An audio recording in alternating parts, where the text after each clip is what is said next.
wait. You don't understand this thing. Hold on. If there's money problem here. Wait. Ọlọ́run sọ̀rọ̀. Wait. Ọlọ́run sọ̀rọ̀. Why are you? Ọlọ́run kọ́ ló sọ̀rọ̀. Allah sọ̀rọ̀. And that's your problem. Just wait. Just wait. Let me. Jẹ́ ká parí nǹkan tá à ń sọ. Okay. Allah ní pé téèyàn bá jalè. And that's your own problem. Okay, tafsiri wa. Ní sùúrù now, let me talk now first. Ẹnìkan wá explain. Sunday. Ní sùúrù. Ẹnìkan wá explain. Irú olè wo ló fẹ́ jà? Ṣẹ́yìn ló fẹ́ jí ni? Ṣó lọ fọ́lé ni? And that is what we call tafsir. Nǹkan tá ń pè tafsiri nìyẹn. Listen first. So nígbà tó ní pé ẹ̀mọ́tẹ̀ kan gé ọwọ́ ẹ̀, àtẹ̀ntó wá explain ni irú olè wo gbé àdìsí jáde ní tiẹ̀. Ta lórí ẹ̀ pé náà dá méjì. Wo gbogbo question yẹn is Asiri seriously wallahi. Orí àlá pé kò make sense. Ya okay, on you offline. By this jáde nonsense understand. All right. So Mr. Abdullah, kinto ka hadith yìí. So nǹkan tẹ́ ń sọ fún wa ni wípé ṣé kó tó gé ọwọ́ ẹni yẹn ó depend lórí nǹkan tó bá jí. Quantity lórí value of the stolen material. Okay, all right. Ojenka. Now, excuse me, I'm about to read. Thank you. Now, Sahih al-Bukhari 6789, narrated by Aisha.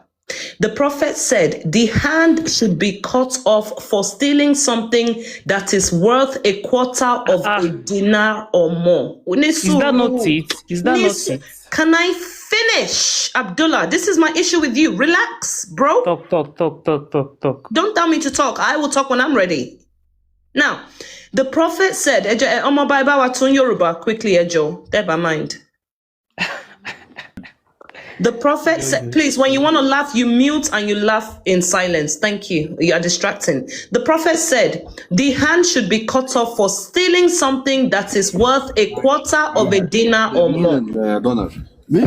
Berliner donar. Donar. You know it, or you can get it. I don't want to be busy while I'm okay, I'm too busy. All right. MS Baba, egbe kini quarter dinar. Georgia wo value yen, at least in Ile Yoruba wa.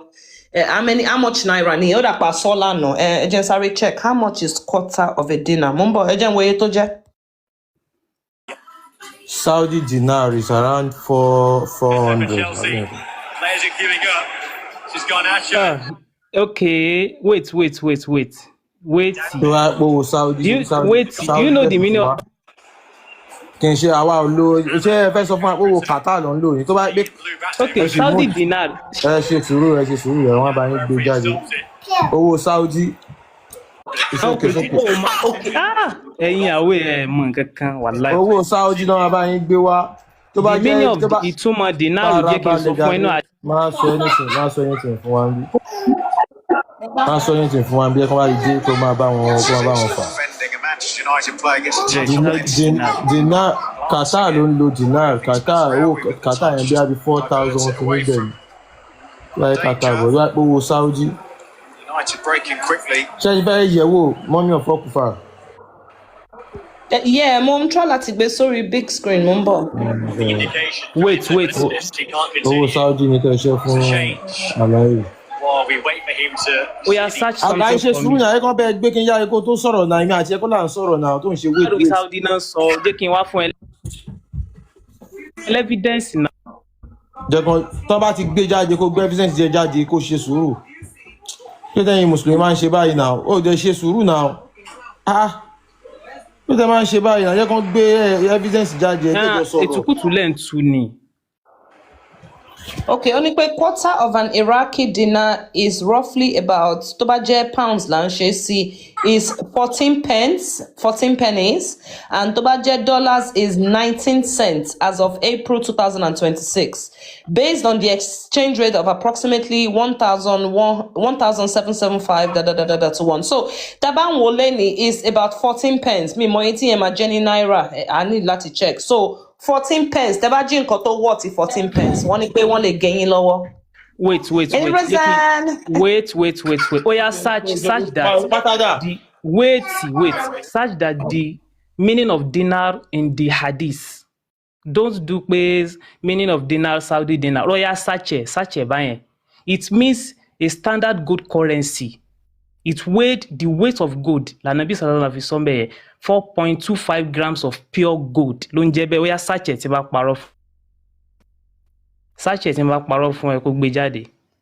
The meaning of dinar in the hadith of the hadith ètò sache, it weighed about 4.25 grams of pure gold. ọmọ àgbẹ̀ wa wọ́n á jẹ́ gbé àdìsí ibi tí Muhammadu ti géèyàn lọ́wọ́ torí pé ẹni yẹn jí ẹni. Abeg wait bóyá ẹyin yẹn bóyá owó ti a pound of that gold. Yeah, that's fine, no problem. So it says in the hadith, the dinar is a gold coin, typically 4.2. Nisuru now, fucking hell. No, Abdullah. Please, this is why Timmy like my best sorrow. Talk. Don't tell me to talk. Mute your fucking mic. You're starting to piss me off. Mute it and Why let me are you read. lying? Why are people Mute lying? it and let me read. You asked for an evidence. I'm bringing you the fucking evidence. In this hadith, the dinar is a gold coin, typically 4.25, that's 22 karat gold, is used as the primary currency for trade, zakat calculation, and financial transactions in early Islam. There you go. There's your evidence. Now you can respond to it. So it is not the dinar. Dinar 19 cents. Did you know the conversion of 19 cents to naira tó ṣẹ̀ṣẹ̀ sọ sí 4.25 gold? But then bá fẹ́ gbé ẹ kàn pariwo ẹ sọ pé kẹ́ máa gẹ́yàn lọ́wọ́ tọmọ kékeré bá jí 20 naira. What are this nonsense? Why are you talking nonsense about Islam? What do you don't actually know? You are very ignorant about it, and you'll be saying nonsense. Your dad is saying nonsense, Abdullah. Your forefathers.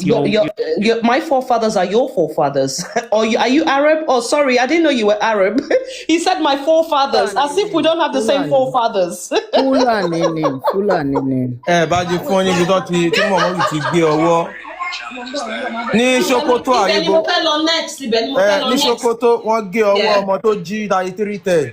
Ṣé wọ́n wé ẹ̀ pé ó wọ̀ ti dọ́là gold kan? Aláwọn ọmọ ẹrú ìyọpọlọ wọn ti lọ, ayé wọn ti bàjẹ́. Àga Abdullahi ọmọ Fúlàní ni. Gbogbo yín pátápátá ẹ̀ tí mọ́ mẹ́mẹ́. I mean, Razan, this is where we're at when people say your forefathers, as if Muhammad is their forefathers. Razan, this is the identity crisis us Africans are having. Did you hear what he said? Your forefathers, as if we don't have the same forefathers. I mean, to be honest, Jibola, I told you, Muhammad is not even my forefather, to be honest with you, because we were also colonized as you have been. So most of these countries were not even Arab, but we have been Arabized. We have been forced to read Arabic. We have been forced to read the Quran in Arabic, but we are not Arabs. So if you're not Arab, then Muhammad is not your forefather. He is just a man from the desert of Arabia, and he's not your forefather. You need to know who you are. You have identity crisis, man. Thank you, Razan. So, Fungbobole, Razan is going to be here for the sake of the Larubawa Sheget. I want Malani. So, I want to man feel Larubawa Shakoye. Oh, you don't speak Arabic. You cannot translate, blah, blah, blah. So, Razan is here for that purpose. So, Igbami, Emma Binu, guys, I'm going to so Oyinbo dear. Nigbami, once in a while, Sheget, because of Razan, yeah? So, thank you, House. All right. So, the next person is... Talk to that Ademola, please. Ademola. Okay, Mr. Ademola Ikale, good evening, sir. I'm fine, sir. She Muslim ni? Are you Muslim? Yes, I'm a Muslim. Okay, Alhamdulillah. All right. Shemole, be in question, sir. Yeah. That's fine. Okay, good. Okay. Can you read Arabic? She and Kalarabawa. Tẹ́ bá ti béèrè ẹyọ kan tí mo bá ti dá yín lóhùn, èmi náà máa béèrè ẹyọ kan lọ́wọ́ yín tẹ́yin náà máa dá mi lóhùn. Okay. Ṣé agree? Yeah. All right. Ẹ dúró náà. Ṣé ẹ tó ṣe pé yẹn ẹ sọ fún pé mẹ́wàá ìpè tó ṣe yẹn ó máa lọ bá tiran ẹ bá mi sọ fún bẹ́ẹ̀. No, you can tell him yourself. It's none of my business. All right. Ekale. So, Shemole, be in question. Shema Shaleka, can you read Arabic, please? Imagine a Nigerian person coming to say your forefathers. Hey, we are finished. Africa is gone. Abrahamic religion don't finish Africa. Finished. Finished. Yeah, All right, Ademola. Do you read Arabic? English No, Mombere, she enka Arabic. Okay, It's a yes or a no. Do you read Arabic? You did not believe in Arabic now, so I don't need to. Arabic is a language. I don't need to believe in a language. I'm Yoruba, I'm from Yoruba. Do you read Arabic? Yes. Madam, no. I think you can hear me now. You are not deaf. Okay. Do you read Arabic? I think you can hear me. If you were not deaf as well, you would be able to answer the question. Because Eti Bere with insults. You're asking me if I'm not deaf. When I give it back to you, you people start crying. You understand? Now, Ademola, do you read Arabic? Yes or no? It's a simple fucking question.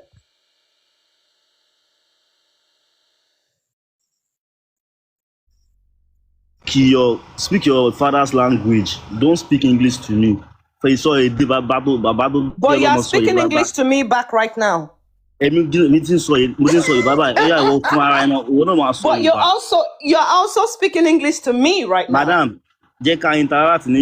can you read Arabic? Yes, Abirara. Oh, it's ready. All right, you're not ready then. Hello, tap screen. Next, please. Yoruba Wuyi. Ekale. Next, please. Yoruba, you're next. Mo kàn fẹ́ sọ fún MS bàbá lẹ́ẹ̀kan ni. Ẹ kálẹ́. Mo kàn fẹ́ sọ rán yín létí pé ní Gombe, ọmọ 12 years tí wọ́n sọ pé ó jí fóònù wọ́n gé ọwọ́ ẹ̀ méjèèjì. Gombe State in Nigeria.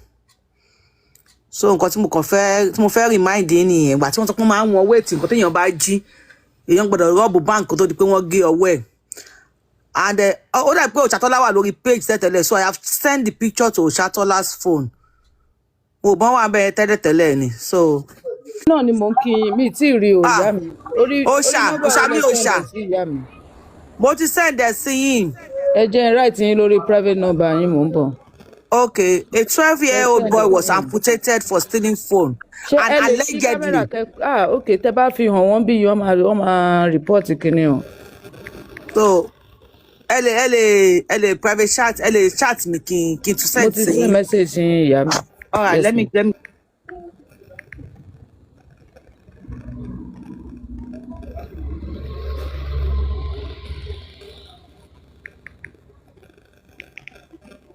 Screen.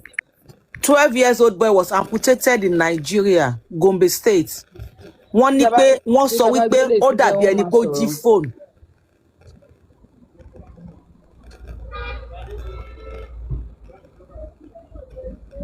Tẹ́tìrì. Mo ti rí ìyá mi, òun náà ni mo fẹ́ send ẹ̀ sáwọn bàbá wa báyìí. So, ó nìyẹn. Wọ́n gé ọwọ́ ẹ̀ méjèèjì látòkè.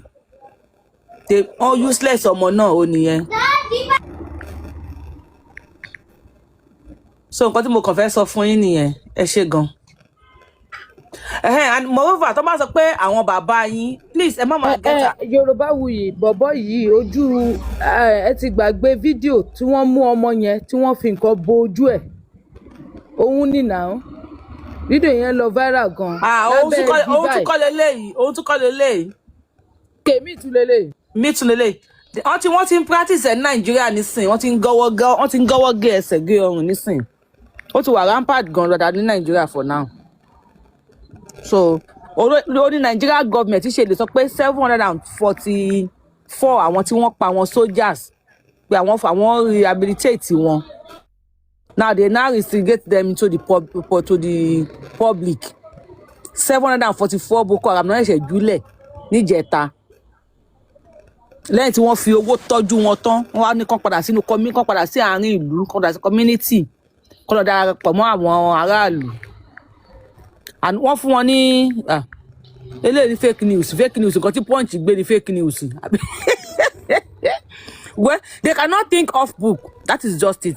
And moreover, tell me sọ fún yín pé àwọn bàbá yín, please don't be angry because wọ́n sọ fún yín they are not with us. Wọn kì í ṣe ara wa. Because tẹ́ kí mọ̀ nìyẹn, Fulani guy, we always tell you àwọn bàbá yín because they don't believe ní pé ẹ̀yin àtàwọn jẹ́ nǹkan kan náà. Nǹkan tí wọ́n kàn fẹ́ ṣe ni pé kí wọ́n wá, kí wọ́n pa, kí wọ́n jí. And they are tired of roaming about. Wọ́n máa ń rìn kiri ni. Wọ́n máa tẹ̀lé màálù láti Mali wá sí Nigeria. Wọ́n máa rìn káàkiri. Now they said they are tired of roaming about and they want a place to stay permanently. Only so Yoruba wake up, that is it. Thank you. Thank you, Yoruba. Thank you, ma'am. Thank you. Okay, Mr. Naz is back. Hopefully internet will have a little bit better now. Mr. Naz.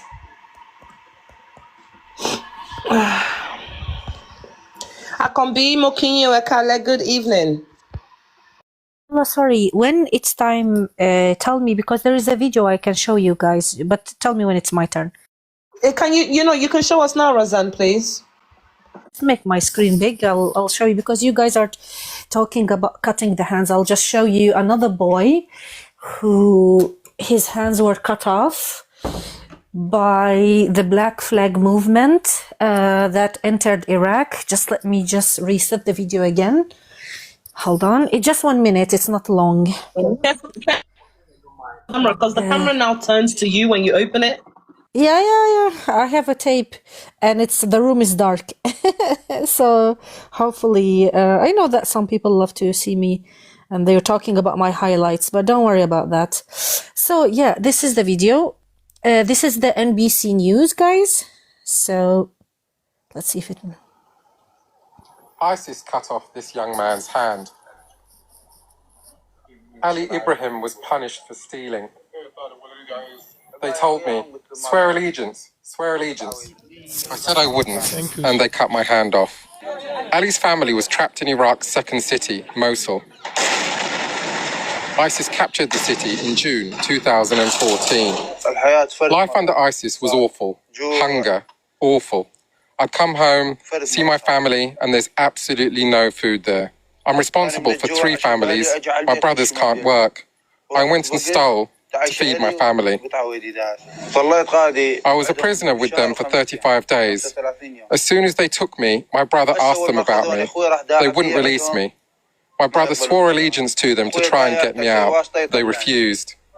Ali and his family recently escaped Mosul. A US-backed assault to oust ISIS led to ferocious battles. The fighting has displaced more than 211,000 people. Mortars were landing on us. During the night, ISIS mortars would land on families. We fled the mortars to here. Families near us were killed. Mortars had fallen on the families. They all died. Ali and his family now live in a camp outside the besieged city and hope for a chance at a new life. I ask any kind people out there to help me get a prosthetic hand, God willing. Oh, he's asking for prosthetics. Not only that, Jibola, there is another boy who is 16 years old, and please translate this video to the people. There's another boy, he's 16 years old, and he used to work as a carpenter, to help his family, and he got accused of stealing a mobile phone, a telephone, and ISIS took him and cut his hand, and he writes with that hand. Like, this is his dominant hand to write with. So for that reason, he doesn't want to go back to school, and he cannot work. Yeah. So this is my problem is not about the amount of money you steal. You can steal $1 million, but I think that cutting hand is wrong because you will mutilate this person for a life. So this is why I'm against it. So please translate if you want, Jibola. Wow. Wow. Okay. Excuse me. So, I need to. Right. Excuse me. Right. In Kotira Zagson, we put video to fi hàn wá yẹn, ọmọ kékeré tó wà ní video yẹn. you know, ruling their ISIS ló rule wọn, so ó ní pé kò sóúnjẹ fáwọn mọ̀lẹ́bí ẹ̀, fáwọn family members, so he was forced, ó ní pé situation yẹn force òun láti lọ jalè, oúnjẹ ló dẹ̀ jí so that a lè feed the family ẹ̀. Ó sọ pé àbúrò ẹ̀ mẹ́tẹ̀ẹ̀ta òun ló ń tọ́jú wọn, so torí ẹ̀ ló ṣe lọ jalè tó lọ jí oúnjẹ. Okay, the house said they understand. Razan, everybody understands, yeah. So this is Islam, and the boy is begging for anybody that can help him with prosthetic hand. And problem Timonini, you go chop somebody's hands off. You're not going to provide physiotherapy. You're not going to provide prosthetic. You're not going to be taking them to doctor's appointment. You just render the person useless for the rest of their lives. Say no to Sharia law. This is disgusting. Absolutely disgusting. Allah, the Quran is the guidance for all humanity. Imagine we chop every thief's hand. It means my hands will be chopped. It means maybe Razan's hands will be chopped. Everybody has stolen before. Hello, mommy. Baba, good evening, sir. Hello, ma'am. Good evening. What right have you got to chop somebody else's hand? Is that? Do you will live in an animal kingdom?